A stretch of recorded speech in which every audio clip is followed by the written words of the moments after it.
대한성공인당 출범이랄까요? 창당 준비를 하고 있는데 꼭 성공해서 대한민국의 산재에 있는 소상공인 자영업자들 소기업 하시는 분들 큰 힘이 돼 주시길 바라겠습니다. 오늘 날짜도 보면 전통시장이나 이런 쪽에는 내일이 정말 대보름입니다. 사실은 추석과 설날 무정보다 마이크 땡기라고. 가장 큰 명절, 대한민국의 가장 큰 명절이 정월 대보름이거든요. 그러다 보니까 오늘 많은 분들이 참석을 못한 것 같습니다. 그렇지만 우리 아까 발제자이신 조영식 상임교수 대표자님이 말씀하셨듯이 일당백 일당억이라고 생각을 합니다. 저는 2012년대 같이 우리 정재훈 그 당시에 산업자원부 실장님이셨죠? 예, 같이 여기 계신 조영식 대표님과 같이 제가 경기도 상인연합회장이었고 그 당시에 조영식 대표님이 경남 상인회장으로서 같이 유통사문 쪽을 맡았었습니다. 담당. 해가지고 같이 한 2년으로 오늘 또 여기로 왔고 그 당시에 보면 정말 잘 만들어진 법이다. 이게 강제 어떤 대기업이나 이런 부분을 강제하기 위한 법이 아니고 그런 게 아니고 이거는 약자들을 보호하기 위한 최소한의 법이라고 생각을 합니다. 이런 테두리에서 봐야지 벼랑간에 이 부분이 무너지고 그냥 강행하듯이 지금 사실 아까 우리 이현우 의원님께서 말씀하셨듯이 대한민국을 경색하게 만드는 게 정치권이거든요. 여야 특히 거대 양당인데 거대 양당이 이슈를 계속 독점을 하고 이슈를 만들면서 국민들까지 그 매너에 빠지게 만들어요. 그러면서 국민들을 자꾸만 경색하게 만들고 대한민국이 소송 1분의 13배랍니다. 이런 엉뚱한 일에 먹고 살기 바쁜데 이런 일에 참 신경을 쓰게 만드는데 참 대한민국의 국민으로서 참 슬프고 안타까운 마음입니다. 그래서 저는 여러 말씀 드리기 이전에 딱 한마디 그걸 가름할게요. 최소한의 대형 우리 전통시장을 비롯한 소상공인들을 보다듬어 줄 수 있는 보다듬으려고 하는 그나마 정치권에서 만들어진 최소한의 보호 장치였습니다. 이 부분을 지금 없앤다고 하는 부분은 심히 우려합니다. 그래서 심히 우려감이 들고요. 우리 의식 있는 소상공인들, 큰 뜻으로 보면 소상공인들, 의식 있는 소상공인들이 이제는 왜 대한민국이 이렇게 흘러가야 되냐, 대한민국이 왜 자꾸만 거대 양당에 의해서 휘둘려야 되나, 국민들이 변해야 된다고 생각합니다. 이 부분 말씀드리고 싶습니다. 이상입니다.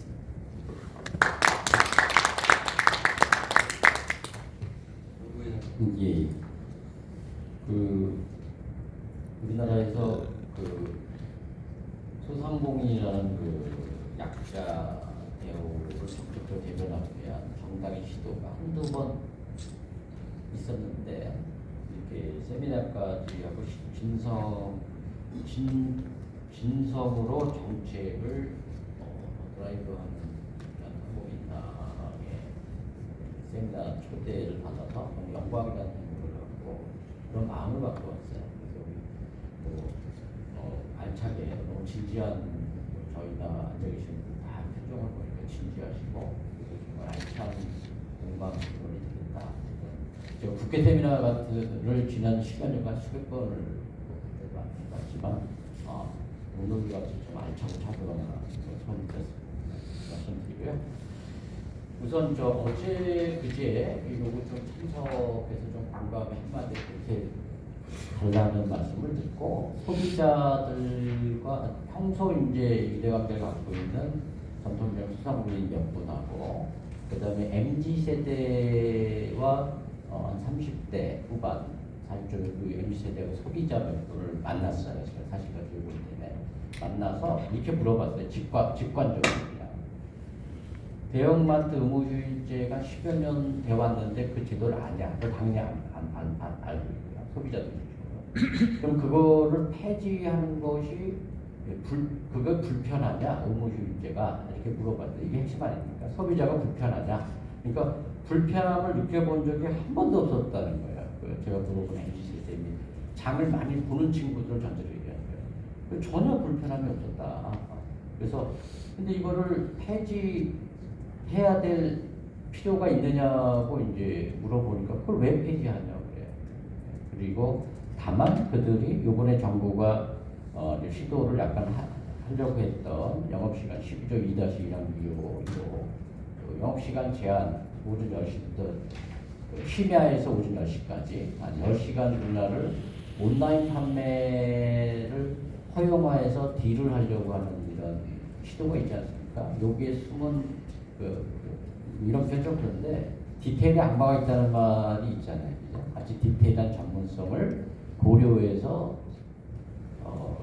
입법에 어떤 관심을 갖는 형태를 취하지만 이건 디테일의 악마가 있는 거예요. 이 부분을 물어봤어요.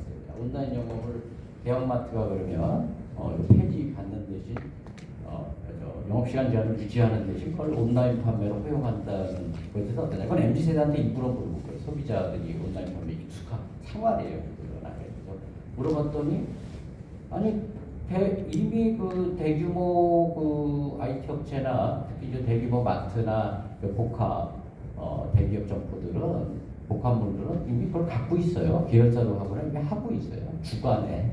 근데 심야에 그렇지도 하는 거 법적으로 보장까지 해준다는 건 좀 납득이 안 된다.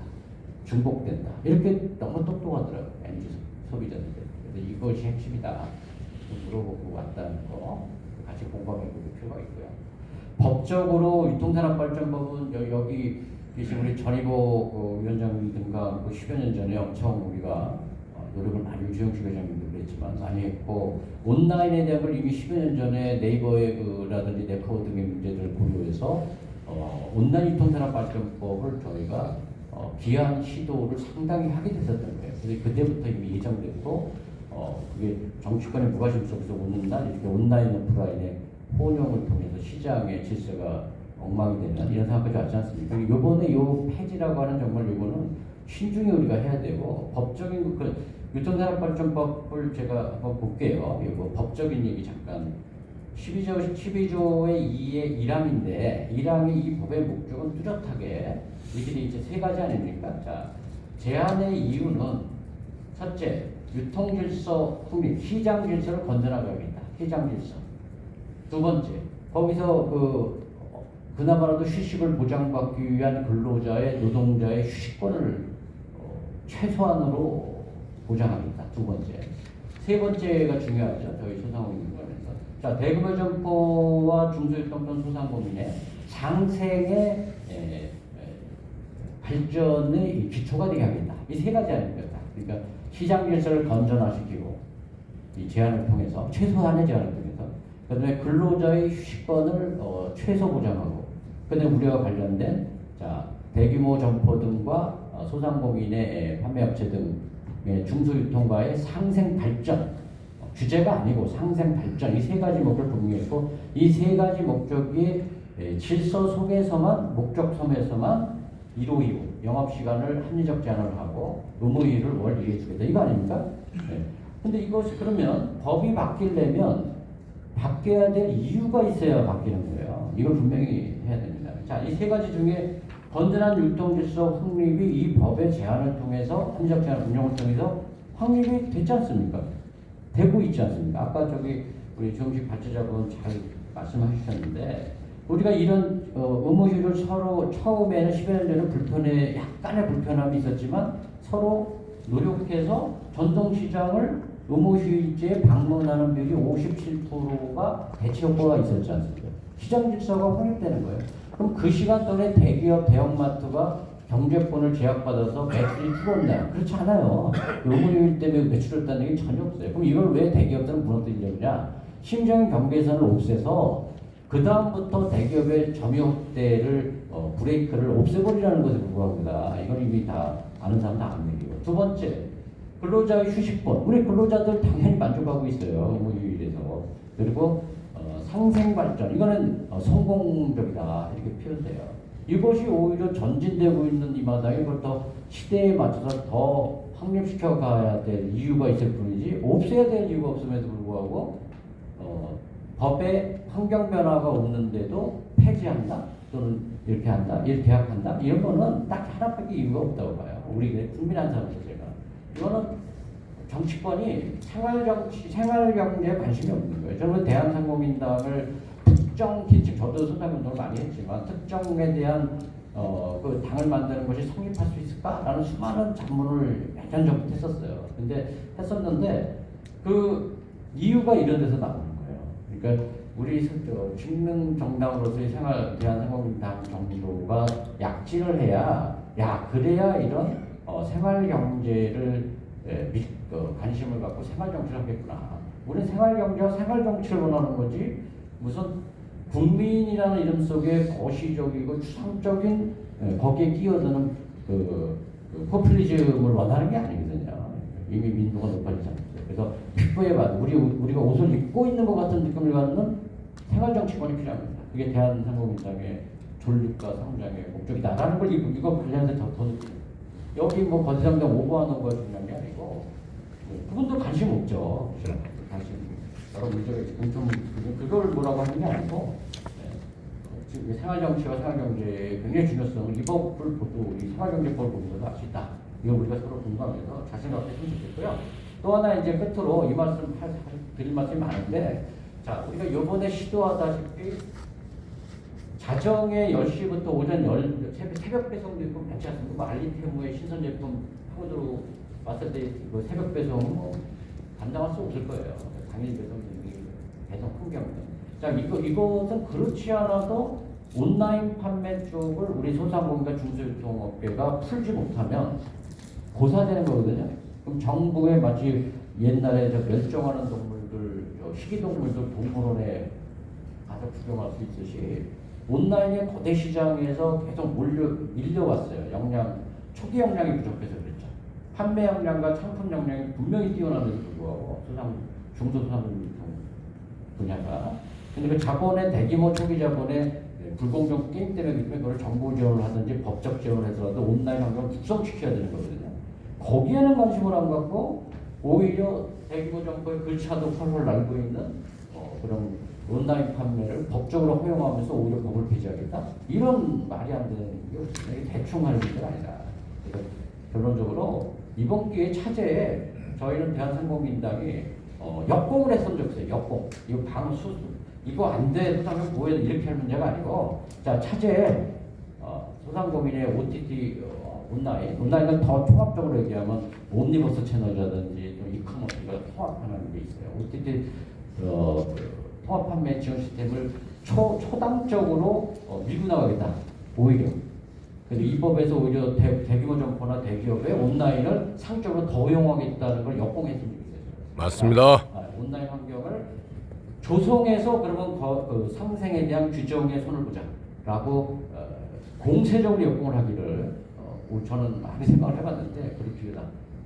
법에 대해서 이렇게 수세적으로 막을 문제가 아니다. 좀 말이 길어졌는데 이 부분에 대해서는 정부적으로 할 말이 참 많이 있는데 제가 세미나도 많이 했지 않습니까? OTT에 대해서 이 정도 말씀 드리고 있습니다. 더 세게 하셔도 돼요. 그럼 세게 하시라고 했으니까 제가 이제 선동적 이런 거 되게 싫어하고 이게 숙기도 없는데 제가 구호 한번 하겠습니다.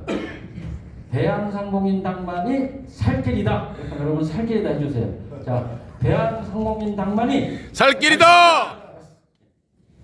꼭 짜고 한 거지만 우리 조영식 회장님 두 분 일단 현장에서 말씀을 주셨는데 혹시 뭐 더 네. 말씀하실 그래서 좀 전에 제가 발제를 했는데 그 발제 부분은 저 나름대로의 그 생각을 요약해서 적었던 글입니다. 그냥 편지처럼 그래서 읽다시피 했습니다.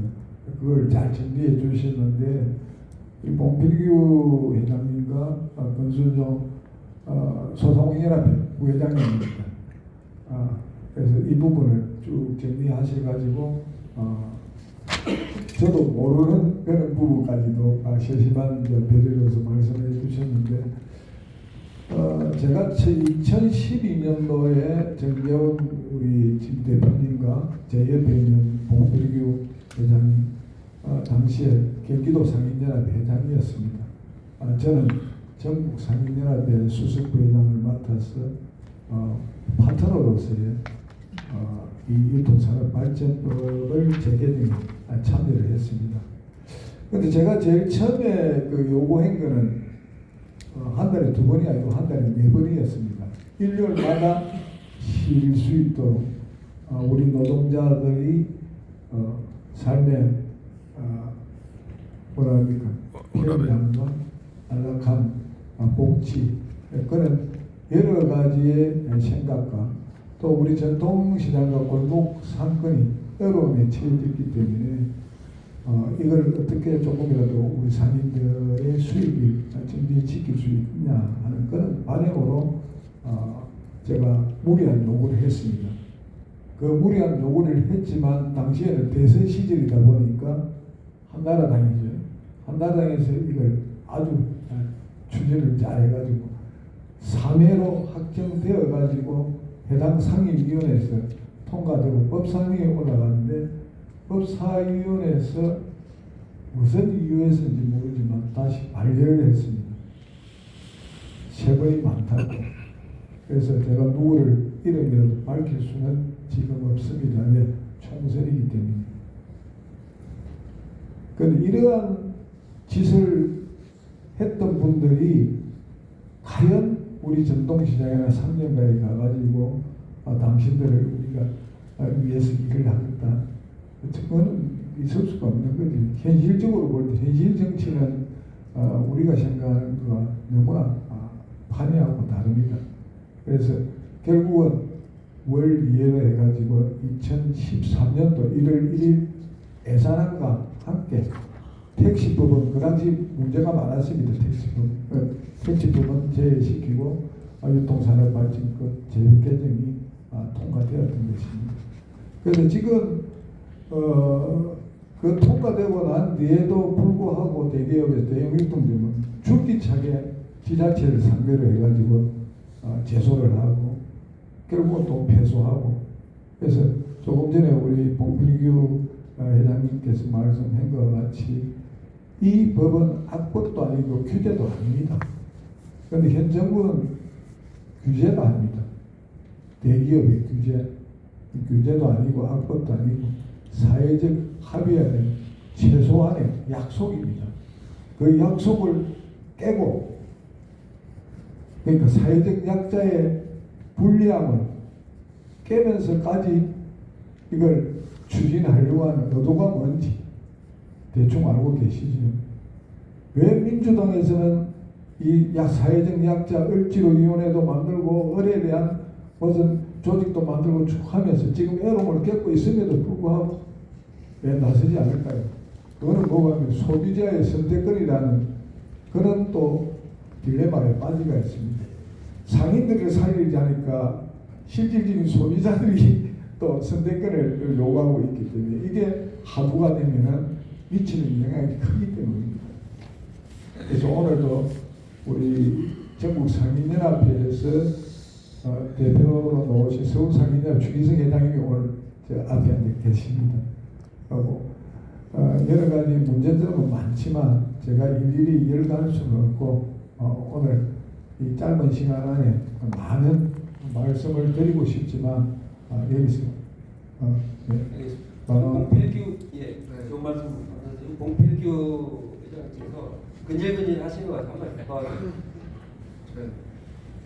이 법이 태동하게 된 배경이 중요하거든요. 그래서 저는 여기 계신 분들은 이미 다 내용을 알고 계시기 때문에 지금은 제가 얘기를 안 하려고 했는데 사실 이 법이 만들어진 태동이 2007년도에 국내 대형마트 점포수가 400개가 넘었었어요. 약 400개가 됐는데 전문가들이 얘기하는 국내 적정 대형마트 수가 280개를 뽑았거든요. 그러니까 120개가 넘었단 말이에요. 그럼에도 불구하고 또 큰 거점의 대형마트 외에 골목마다 쌍끌이라고 아시죠? 저희망 우리 어부들이 할 때 그 쌍끌이 전법을 해가지고 골목마다 이마트, 에브리데이니, 홈플러스, 익스플레스니 별의별 슈퍼 조그만 슈퍼보다 조금 이런 것까지 다 하세요. 그러니까 물 살 틈이 없는 거예요. 고기가 살 틈이 없게 만들어 놓은 거예요 이게. 그래서 최소한의 그네들도 정치인들도 낯짝이 있어서 그리고 거기에 그나마 대중의 좀 양심적인 이런 표현하면 뭐 될지 모르겠지만 좀 그래도 상인들이나 그 국민들을 생각해 주시는 분들이 그런 거 해서 최소한의 법을 만들었다고 생각합니다. 네? 뭐 지금 계신 분들이 뭐 국민들을 생각을 안 한다는 뜻은 아니지만 시대착오적인 얘기를 이제는 어느 정도 됐으니까 이게 좀 아까 우리 조영숙 회장님 말씀하셨듯이 뭐 또 국민들의 선택권에 또 위배되지 않냐 이런 얘기를 하시는데 저는 그렇게 생각하지 않습니다. 이미 MZ세대나 이런 사람들은 쿠팡이고 뭐고 다 생각해요. 다 합니다. 제가 전통시장에서 현대자동차에다가 그만두고 지금 종사한 지 한 28년째인데요.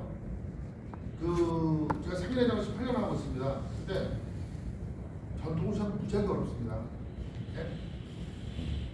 대형마트, 중간 마트, 아까 거점 그런 부분 때문에 엄청 힘들어서 최소한의 법으로 보장되어 있는 거를 이제 와서 저기 한다는 거는 이런 모르겠어요. 총선용인지 뭔지 모르겠지만 저는 다시 한번 말씀드리고 싶습니다. 국민이 깨어나야 된다고 생각합니다. 그래서 정말 정치권이 정말 국민만을 바라볼 수 있는 말로만 국민만을 바라볼 수 있는 게 아니고 정말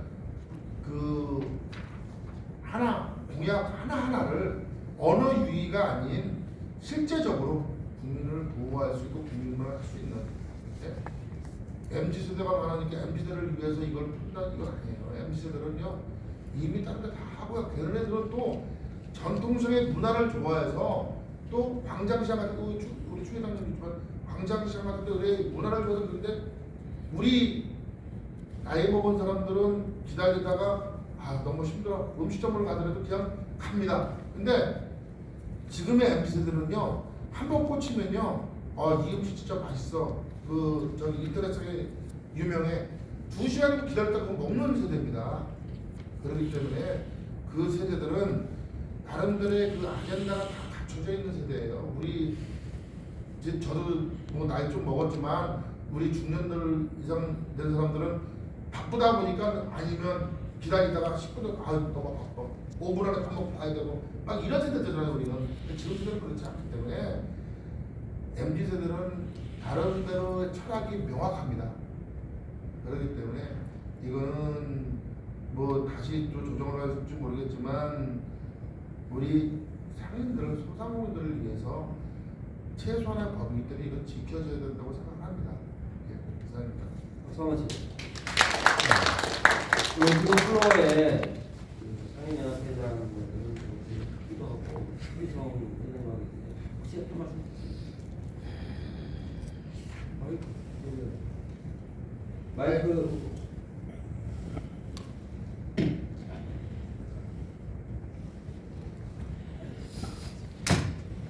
앉아서 하세요. 앉으세요.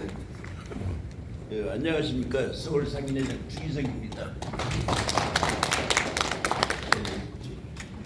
조금 전에 우리 연사님들 말씀 잘 듣고요. 저는 서울 상인회 하면서 실제 저희 서울에는 이 저번에 언론에 잠깐 나왔습니다만 강남 쪽에 시장이 없는 구가 한 구 있습니다. 여기는 구청장 임의대로 이제 폐지했고요. 또 우리 동대문구, 서울특별시 동대문구에 6개 시장 도매 예상이 있습니다. 도매상 거기에서 또 구청장님하고 임의대로 폐지해가지고 조항을 했습니다. 그런데 그나마 또 그 결과가 지금 그게 한 달 조금 넘고 그러니까 주로 따지면 한 7, 8주 됐습니다. 그런데 현실이 어떻게 되냐면은 그 가까운데 롯데백화점 있고 이렇게 대형마트들이 좀 있습니다. 근데 그때는 휴일제가 이제 일요일 날 같은데 휴일 할 때는 이게 전통식 재래시장이 이렇게 매상이 좀 있었거든요. 그런데 그 오픈을 백화점에서 휴일제 없어지고 나서 계속 영업을 합니까? 그 우리 그 장 보러 가신 분들이 거기서 상을 전부 뭐요 근래 날씨도 춥고 그랬지만은 전부 그 장을 다 봐보기 때문에 그 근처에 있는 전통시장 뭐 강진구나 그쪽 중계동이나 이쪽 상계동 쪽으로 그 지역 전통시장이 그 일요일날 매출이 거의 그 한 50%로 더 이하로 내려가 버렸습니다. 이게 만약에 전국적으로 이게 진짜로 현실화가 되어버리면은 우리 지역에 있는 전통시장 또 중소대적 이게 진짜 전통시장 그 상인들이 불쌍한 사람들이고 저자본으로 거의 다 한 50% 이상이 채권 채무로 이렇게 영업하시는 분들인데 진짜 이분들의 앞날이 캄캄합니다. 저 지금 현실적으로 이걸 했기 때문에 앞에 우리 그 연사님들도 잘 이렇게 해주시고 여기 저기 중앙에서도 나와 계시니까 요걸 앞으로 우리 전통시장 상인들이나 여기 지금 대한상공인당 이렇게 협의를 해가지고 적점을 좀 찾아주셨으면 쓰겠습니다. 감사합니다. 이제 플로 의견까지 들었고요. 혹시 다른 분 더 의견 예 말씀하십시오. 소비자 운동하시는 신용국 반갑습니다. 네, 신용목입니다. 네, 본인 소개부터 좀, 앉으세요. 네, 본인 소개부터 좀 하시죠. 그러시겠죠. 오늘 진짜 참 중요한 테마를 가지고 이렇게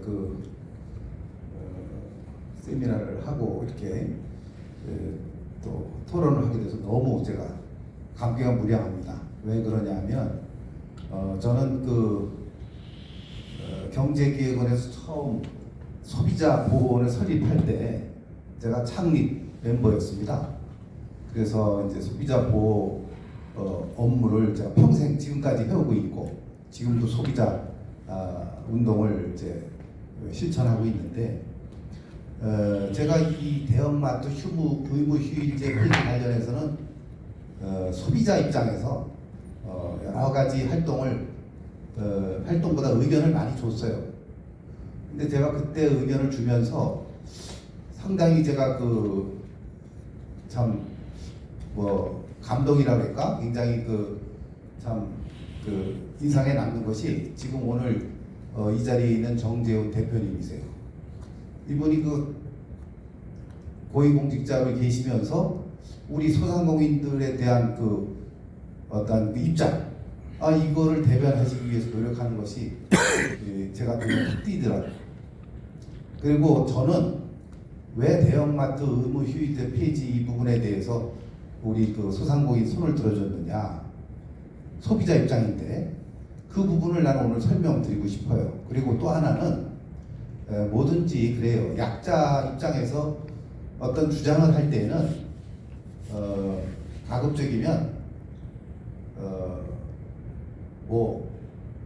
불쌍하다고 도와달라고 하는 것보다 우리도 논리를 가지고 우리 주장을 입증하는 능력을 가질 필요가 있죠. 그래야지 이게 이제 성과가 나는 거고, 그런 측면에서 저는 오늘 대한상공인당이 이걸 주최하고 앞으로 또 대한상공인당이 우리 소상공인들을 위해서 일을 할 수 있게 된 것이 너무 천만다행이라고 생각을 해요. 그렇다면 우리 대형마트 의무 휴일제 폐지 이 부분에 대해서 어떤 논리를 가져갈 것이냐.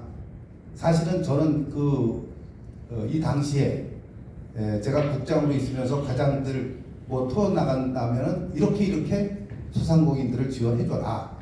또 공문으로다가 의견 협조 요청이 와요. 저희 소비자 보호원으로. 그러면 이렇게 의견을 내라 해서 저는 소상공인 의견을 서로 들어줬었어요. 근데 그 이유가 뭐냐면 그 당시에 제일 첫 번째 문제된 것이 의무 휴일제보다 것보다 먼저 문제된 것이 백화점이나 대형 대규모 유통점에서 관광버스를 돌리면서 우리 그 모든 그 문화교실을 운영하면서 모든 그 아파트 주민들을 싹쓸이 해가는 거예요. 자기네. 그러면 전통시장이라든지 소상공인들은 다 뺏겨버리잖아요. 그래서 그 셔틀버스를 없애는 것이 또 분쟁이 됐었어요. 그때도 제가 분명히 소비자들은 일부 그걸 원하는 사람이 있죠. 문화교실 하는 사람들은 그거라도 사면 버스비라도 절약하고 편하니까. 그러나 이거는 우리 유통산업 발전 전체적인 측면에서 이러이런 문제점이 있다 해서 제가 소상공인 편을 들었고, 그래서 그 셔틀버스가 없어진 거예요. 그 다음 두 번째, 대형마트가 커지면서 전부 싹쓸이해 가는 거예요. 모든 소비자들. 그랬을 때 우리 소상공인들이나 재래시장은 소비자들의 발걸음이 점점 없어지죠. 그래서 제가 이제 얘기한 거는 뭐냐, 두 가지예요. 소비자 입장에서는 거시적으로 볼 때 결국은 대형마트들은 거의 다 법인들이 하는 거예요. 개인 사업자가 아니고.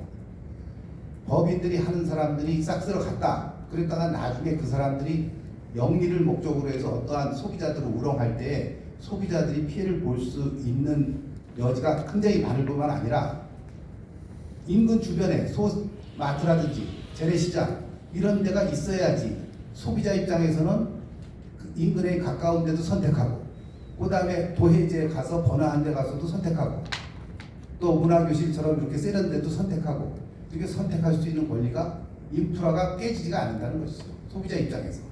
그러니까 아까 선택권 얘기 잠깐 하셨는데, 무조건 소비자가 대형마트를 선택하느냐, 그거를 저해하느냐 이것만 생각하지 말고 거시적으로 소비자 입장에서는 인근 시장이 살아 있어야지 또 그걸 선택해야 될 때가 반드시 있어요.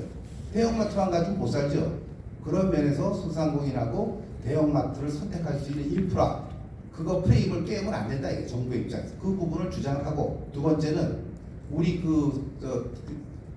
소상공인 입장에서는 뭘 주장을 해야 되냐 하면 생존권과 기본권을 주장을 해야 돼요. 우리도 국민의 한 사람이잖아요. 세금 내고 살고 있는데 유통산업 발전법 만들 때 목적이 뭐냐? 민생을 보호하려고 그러는 거예요. 근데 그 민생 중에서 큰 축이 우리 그 소상공인들이란 말이죠. 그런데 소상공인의 생존권과 기본권이 침해되면 국가가 그거는 나서서 보호를 해줘야죠. 그래서 제 입장에서는 이거는 반드시 폐지하면 안 되고, 지금 상황에서 하려면 아까 우리 권순용 부의장님 말씀하신 대로 여기서 생존권을 생존할 수 있는 OTT 제도라든지 여기도 온라인 시스템으로 판매 시스템을 해서 소상공인들이 어떤 자립할 수 있는 어떤 인프라를 구축해 준 다음에 해야지. 그러니까 지금은 이대로 하면 생존권과 기본권이 침해된다. 두 번째, 소비자 입장에서도 이쪽에 인근 상권, 지역 상권들이 망하면 선택권이 없어진다. 대형마트만 의존해가지고 그 사람들이 소비자, 국민의 행복을 위해서 제대로 못하는데 대형마트가 소비자 행복 책임져 줄 수 있겠습니까? 경제 구도를 만들어 놔야지. 그래서 이런 부분에 대해서 우리가 논리를 좀 가지고 정부하고도 얘기하고, 그 다음에 대통령실하고도 얘기해야 되지 않겠느냐, 그렇게 생각을 합니다. 그래서 여기 기자분들이 와 계시면 나는 그 부분을 반드시 좀 기사화해서 이거는 그런 문제점이 있다. 그래서 그런 부분을 하고, 이거 말고도 더 세밀한 디테일한 논리가 있습니다만은 그거는 이제 다음 기회에 우리 또 논의하기로 하고, 어쨌든 이렇게 하려면 누군가가 우리 특히 상공인 지도부라도 논리가 더 강화돼야 되거든요. 그런 측면에서는 우리 그 정재훈 대표님이 중심이 돼서 대한상공인당이 만들어졌다는 거는 아주 제가 볼 때는 희망적이다. 그런 의미에서 제가 대한상공인당 하면은 만세 한번 해주시기 바랍니다. 대한상공인당 만세!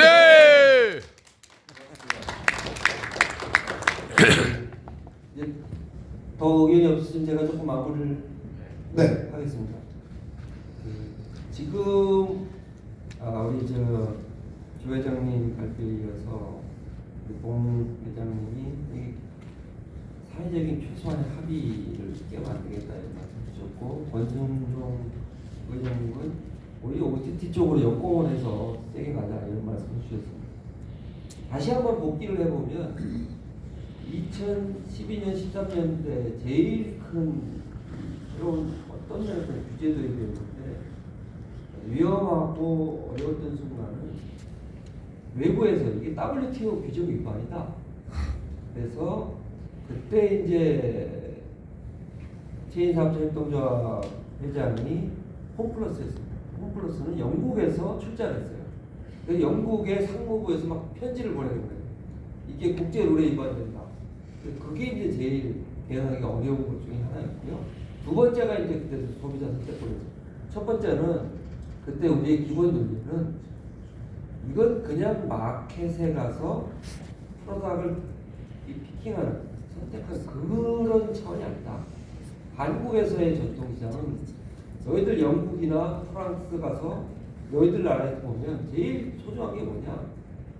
새벽에 생기는 프레시한 과일을 하는 전통시장, 꽃시장 이런 게 그 나라에서도 굉장히 보호받아야 되고 자랑하는 문화였습니다. 그래서 한국에서도 이 전통시장이라는 것은 그냥 단순히 생선이나 옷값만 사는 게 아니라 형제 자매 부모하고 자식이 가서 문화를 향유하고 정을 나누고 그런 지역 개발과 문화가 같이 묶여 있는 거기 때문에 이것은 일반 WTO 규정으로 너희들이 우리를 제재할 수 있는 것이 아니라 지역 차원의 문화 차원으로 어프로치 한다면 너희들의 권리는 없다. 이렇게 해서 그걸 이제 일단 제어를 했고요. 두 번째는 그때만 해도 사실은 젊은 오피스걸들이 퇴근할 때 특히 이제 휴일에 이런 마켓이 없으면 대형 마켓이 없으면 불편하다는 얘기가 있었습니다. 그것도 마찬가지로 일본 사례는 이미 그때 대형마트가 줄어들기 시작했고 한국에서는 그때 아주 미약하지만 온라인이 이제 쇼핑 시작됐습니다. 그래서 그런 추세를 보면 이거는 얼마나 대책할 수 있을 거다. 이렇게 해서 12년이 왔습니다.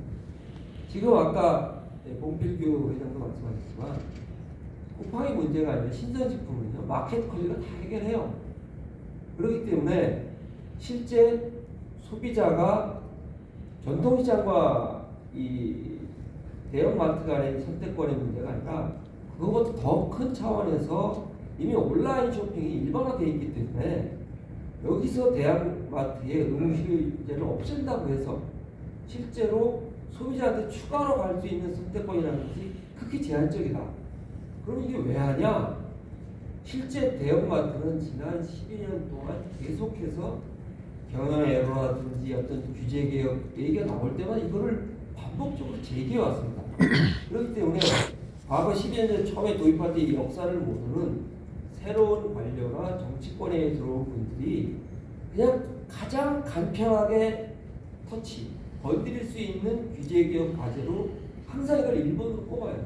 그런 관성에서 들어온 것이고 이 결과는 대형마트의 적자를 해소하거나 또는 그분들의 매출액을 늘리거나 이익을 늘리는 그 이상 그 이하도 아닙니다. 실제 소상공인을 위해서도 그렇지만 우리 전체 국민들의 소비자 선택권 측면에서도 전혀 도움이 되지 않는 그런 규제 완화책이라는 걸 말씀을 드리면서 오늘 주제는 여기서 마무리합니다. 감사합니다.